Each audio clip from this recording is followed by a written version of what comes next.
So now we're going to go more in depth on technique when it comes to layering, tuning, and stacking oscillators. So far we've utilized waveforms set an octave apart and mildly detuned, but there's a lot more to how you arrange your oscillators than this. When pitch modulated by an envelope or an LFO, oscillator tuning can be utilized to create anything from screaming acidic sounds through to rumbling, rolling bass lines.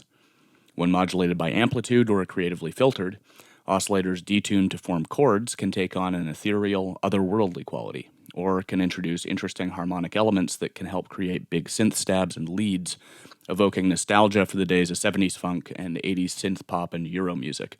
These are useful techniques for modern dance music production, as current trends tend to reference this era a lot, especially in the lead department. So the vast majority of synthesizers, regardless of whether or not they're polyphonic, are capable of creating multiple waveforms simultaneously, usually with different tunings. If for whatever reason your synth of choice is not able to do this, a good workaround is our multiple instances approach, where we're layering up synths in an instrument rack. So just bear that in mind as we go through these examples and techniques. So, in practice, synthesis with multiple oscillators involves the mixing together of multiple outputs in parallel through the filter section and an amp section at potentially different ratios to come up with a blended overall signal. Oscillators can occupy different octave ranges, as we already know, and many times they can be controlled with different envelopes if multiple envelopes are available. The most common use of this ability to choose different tunings is the layering of sub-oscillators an octave or two below to create girth and body. And that's something we've touched on already and is one of the simplest techniques for making a larger sound. Tuning really becomes interesting, though, when we start to choose ratios or relationships that are not simply octaves apart. As an example, tuning oscillators apart to create chords can create interesting synth stab effects. So to start with here, let's dial something up in massive. In this case, we're going to take 3 oscillators, all sawtooth waves, and we're going to tune 2 of them an octave apart, and then add a third 7 semitones up to create a fifth.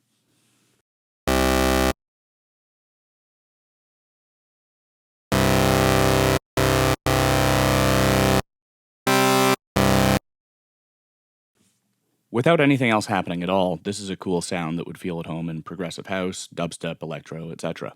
Notice how when we play it up and down the keyboard, the chord stays the same.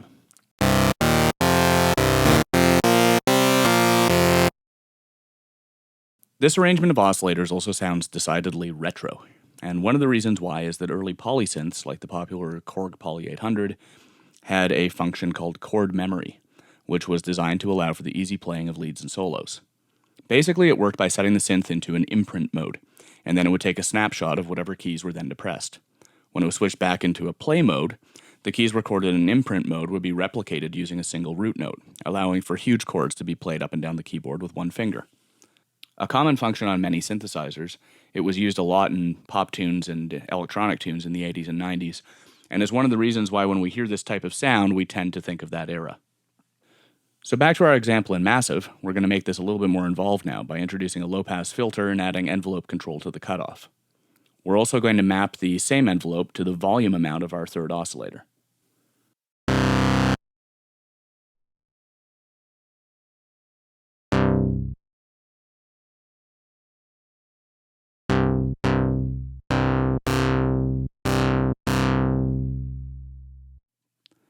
Basically, this means that our chord, or at the very least the oscillator that's tuned 7 semitones up, is only sounding in full for a brief moment as the filter's open, and we lose the output of the one oscillator as the filter closes, due to the filter closing, and also due to the fact that its volume is simply dropping, thanks to the same envelope.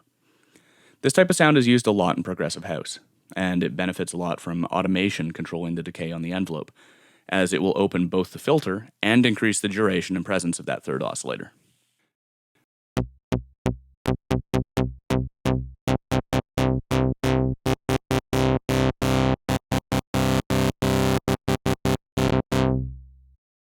More complex chords can be created, obviously, and experimentation here is key. You don't need much in the way of music theory knowledge to come up with good results. Your ear will tell you if you're right, and the results will help you write more melodically interesting tracks. So instead of looking at tunings on the order of semitones or octaves, let's go a lot smaller now and explore a bit more with detuning, which is something that everyone's probably experimented with already, and whose basics are pretty much common knowledge in synthesis. Detuning is a pretty powerful tool in sound design, but it can be problematic. When we employed unison on our stompy bass example, we used a very rough form of detuning in one of the synth's outputs to add a little fatness. In that case, what happened was the synth's output was essentially doubled or cloned by increasing the number of voices, and those voices were given very slightly different pitches or tunings so that they created a wider and fatter sound. So now we're going to look instead at detuning on the oscillator level as opposed to the output level, which is going to involve fine adjustments of oscillator tuning to create a more interesting tone. When two oscillators are sounding together with the exact same tuning, the results sound very precise and digital. Introducing a very small pitch difference to one or both creates an audible fatness in the sound, which adds a certain analog edge.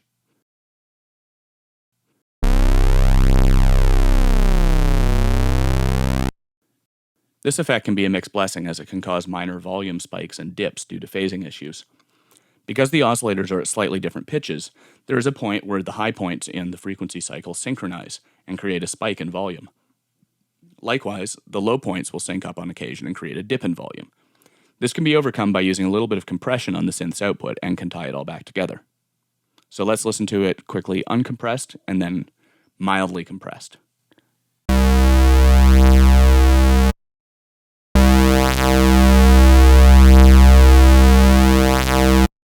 Detuning is also great to control with envelopes. By putting a quick attack slope on the detuning amount, fatness can be introduced after the initial transient hit of a bass sound has passed to cause it to widen as it continues to sound, which also avoids having a dip in volume during the initial hit, which is oftentimes where we want the impact.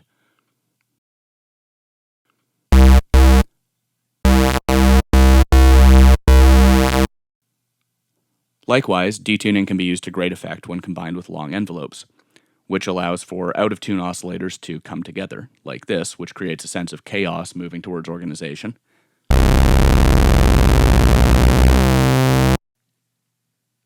Or for tuned oscillators to drift apart, which is a useful effect during big builds and drops to create tension as things move towards the next section of a track, and particularly useful for creating discordant elements.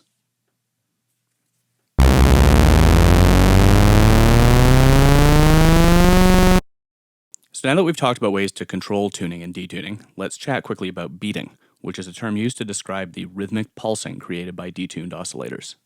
Again, we're going to examine this using a patch in Massive.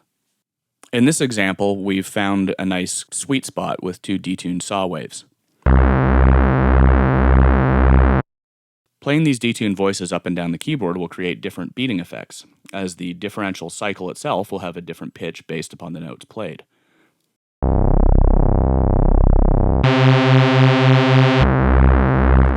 This can form a rhythmic element of the track if it's used well, and is a hallmark of jungle and drum and bass basslines.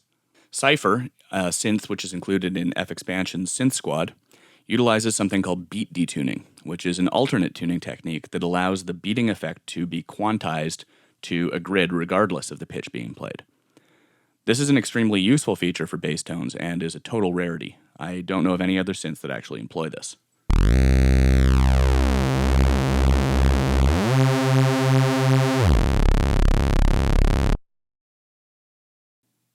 Oscillator tuning can be very precise and static, the way that we illustrated when designing our chord at the start of this video, or it can be fluid when controlled by modulation sources, like LFOs or envelopes.